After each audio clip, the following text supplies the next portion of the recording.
front leg and the near fore and the near hind were perfect, so I didn't need to repeat. Right. The off fore, I repeated a couple of times because he's a little reluctant to put the weight on his off hind, but otherwise perfect, really good. Head was great for the halter, kept his head completely still for the halter and the rope, licked and chewed, just something. I think he's ready to get on to some serious eating. Excellent. Okay. So what we're going to talk about in this session is about moving the horses forward. So when I was talking to the lady there before, is what we're trying to do is keep everything small. And the reason for that, I was saying, is about the foals are into pressure. So what tends to happen is they will go into pressure. Now as humans, probably the only way we can understand that is we're into pressure in our mouths. So what happened over evolution was anyone who got a sore tooth and continued to eat, they lived, and anyone who got a sore tooth and didn't eat, they died. So this into pressure is huge for the foals. So when we train our foals, what we're trying to do is we're getting into what we call yield to the pressure, or come forward off pressure. So with all of our training, what happens with the foal is they have two options to give us. One is an instinctive response, or the other is an alert response. Now this foal is starting to give us some alert responses. But if that foal feels there's any threat to its survival, what will happen is it will give us an instinctive response again. And that's what happens when this lady asked me about going pear-shaped. They just go instinctive and they go into pressure and they could fall over. They'll try and leave quickly. So it's all about trying to keep everything quite small and contained. Does that make sense to everyone? You can keep going, so you want that? Whoever was asking about the figure 8 rope, did I do it a little bit slower and easier to understand? I can do it one more time if you prefer. You want to see it again? Okay, that'd be great, so I'll do that. So it's only knotted in two places. One is on top of the wither here, like a suitcase handle, and the second is on the halter. So the first thing I'll do is put my end of the tail of one of my ends through the halter and leave it dangling. I'll then go around the off side of his neck and loop it around the base of his neck, around the chest. And then I'll literally do a figure 8, and the rest of my rope will go around the off side of his rump, around his tail, and back up here to the front. And all I'm going to do is at the base of the wither here is I'm going to tie a quick release knot. That's it, nice and easy. And then I'll go up to the halter and just put a single knot in this front rope. So I now have a suitcase type effect where I can ask him to stop with the chest rope, ask him to move forward with the butt rope, and do a little bit of steering with my other rope. I'm just going to lengthen my front rope, I made it a bit short. And that's the beauty of having one single rope, is it fits pretty much every foal up to about 4 months old, and I can adjust it.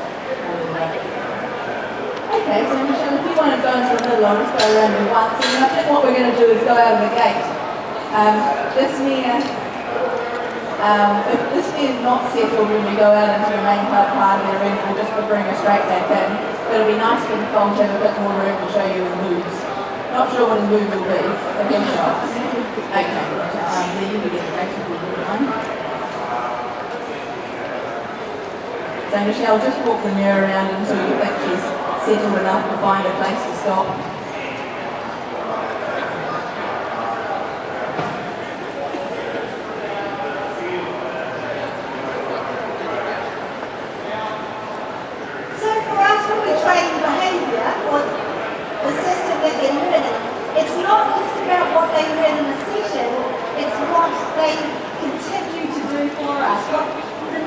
How do they come back?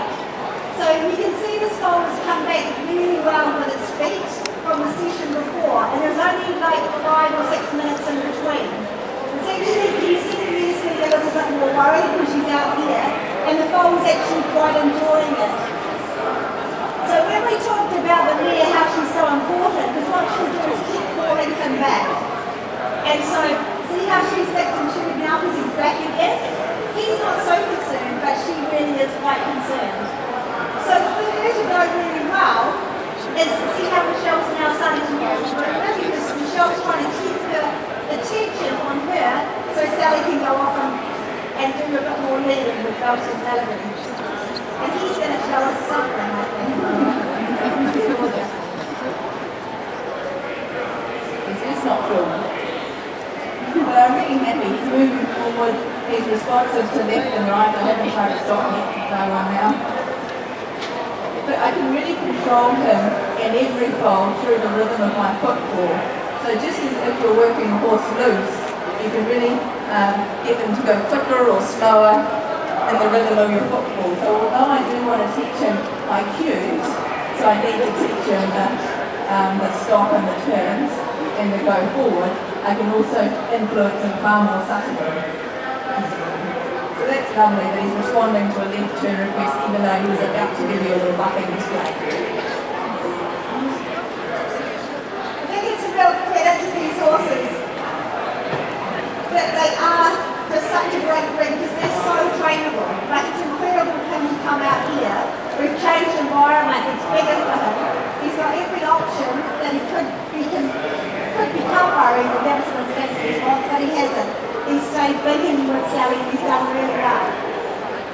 You'll notice not so much with him that he's so good, but I can really use my body to turn as well.